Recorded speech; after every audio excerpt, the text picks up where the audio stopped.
एक बार एक जैन फकीर को उसके कुछ मित्रों ने खाने पर बुलाया। जापान की घटना है। 7 मंजिला इमारत थी जहां वो ठहरे हुए थे। 7वें मंजिल पर ही उस घर के मालिक उस गृहपति ने सारी व्यवस्था कर रखी थी।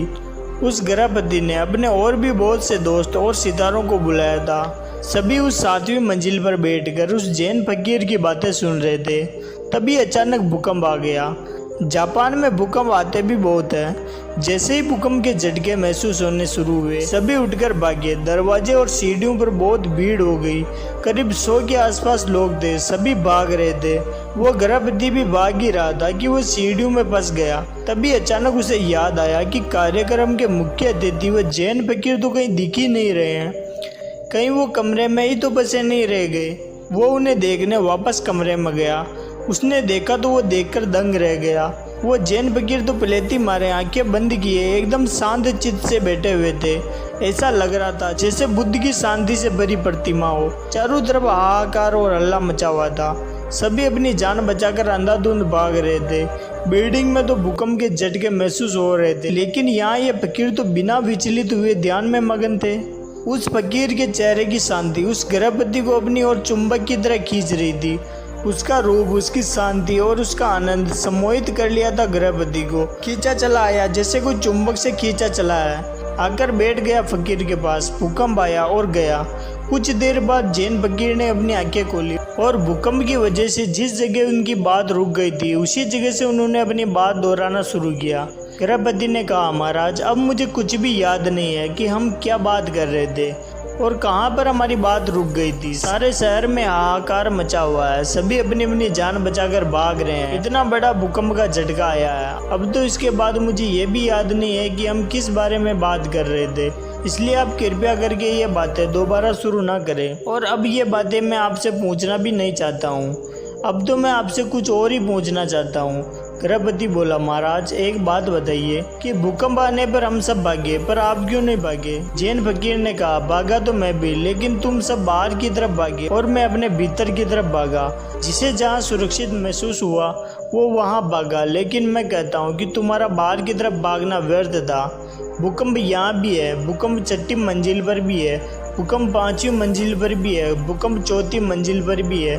भूकंप पूरे बिल्डिंग में है। 4थी मंजिल वाले भी भाग रहे हैं। 3री मंजिल वाले भी भाग रहे हैं। 2री मंजिल वाले भी भाग रहे हैं। जो सड़कों में हैं वो बिल्डिंग की तरह सुरक्षित स्थानों पर भाग रहे हैं। सब भाग ही रहे हैं। जिसे जहाँ सुरक्षित लग रहा था वो वहाँ भाग रहे हैं। मैं भी अपने भीतर की तरफ भागा। मुझे अपने भीतर की तरफ भागना ही सुरक्षित लगा। मैं अपने मन के भीतर एक ऐसी जगह जानता हूँ जहाँ कोई भूकंप नहीं पहुँच सकता। भूकंप तो छोड़ो, जहाँ कोई गम नहीं पहुँच सकता है, क्योंकि उस अवस्था में पहुंचने के बाद डर नाम की कोई चीज़ ही नहीं बचती है। मैं तुमसे झूठ ना कहूँगा कि मैं नहीं भागा तो मैं भी था, लेकिन तुम्हें दिखाना होगा, क्योंकि मैं हाथ पैर से नहीं भागा। हाथ पैर से तो सब दूर भागते हैं जब बाहर की तरफ भागते हैं, जैसे सारे लोग भागे बाहर की तरफ, क्योंकि ये सब एक ही तरफ भागने को जानते हैं। बाहर की तरफ भागना ही इनके लिए एकमात्र भागना है। लेकिन मुझे जैसे ही असुरक्षित लगा मैं तुरंत ही अंदर की तरफ फिसल गया। और मैं तुमसे यह भी नहीं कहूँगा कि मैं डरा नहीं। मैं बहुत डर गया कि कहीं अपने भीतर से पहले ही मैं मर ना जाऊँ। कहीं मेरे भीतर पहुँचने से पहले ये बिल्डिंग ढह ना जाए। मैं चिंतित था कि कहीं ध्यान में पहुँचने से पहले ये इमारत मुझ पर गिर ना जाए। लेकिन जब मैं एक बार उस अवस्था में पहुँच गया, फिर मुझे कोई चिंता ना रही। फिर किस बात की मौत? फिर तो केवल मेरा शरीर मरता, क्योंकि मेरा मन तो ध्यान में था। मैंने ध्यान में ही ज़िंदगी को जिया और मैं ध्यान में ही मरना चाहता हूँ। इसलिए जैसे ही मैं एक बार उस अवस्था में पहुँच गया, मैं निश्चित हो गया, क्योंकि मैंने अपने लक्ष्य को पा लिया था। मरने का क्या, मरना तो एक दिन सबको है, लेकिन कुछ ना समझ लोगों के लिए मृत्यु एक अभिशाप है।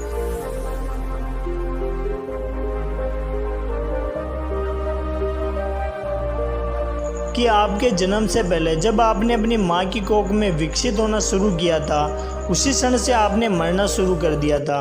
हर एक दिन बीतने के साथ आप मृत्यु के ध्यान से देखा जाए तो हर एक सांस को अंदर लेना एक जीवन है और उसी को छोड़ना मृत्यु है। जिस प्रकार सूर्य का उदय होना इस बात का पक्का कर देता है, उसी प्रकार हमारा जन्म भी इस बात का संकेत। मैं तुम्हें कोई सिद्धांत नहीं सिखा रहा हूँ, बल्कि शराब पिला रहा हूँ, अंगूर से निचोड़ी हुई नहीं बल्कि आत्मा से जुड़ी हुई। पियो, खूब पियो, नाचो, गाओ, हंसो, मुस्कुराओ और जीवन में जितने भी क्षण मिले अंदर की तरफ मुड़ जाओ। किसी भूकंप का इंतजार मत करना, क्योंकि भूकंप के समय वही अंदर जा पाते हैं जो रोज अंदर जाते रहते हैं, जिनका रोज आना जाना लगा रहता। मैं अंदर जा पाया क्योंकि मैं रोज जाता था और अंदर का रास्ता मेरे लिए परिचित था।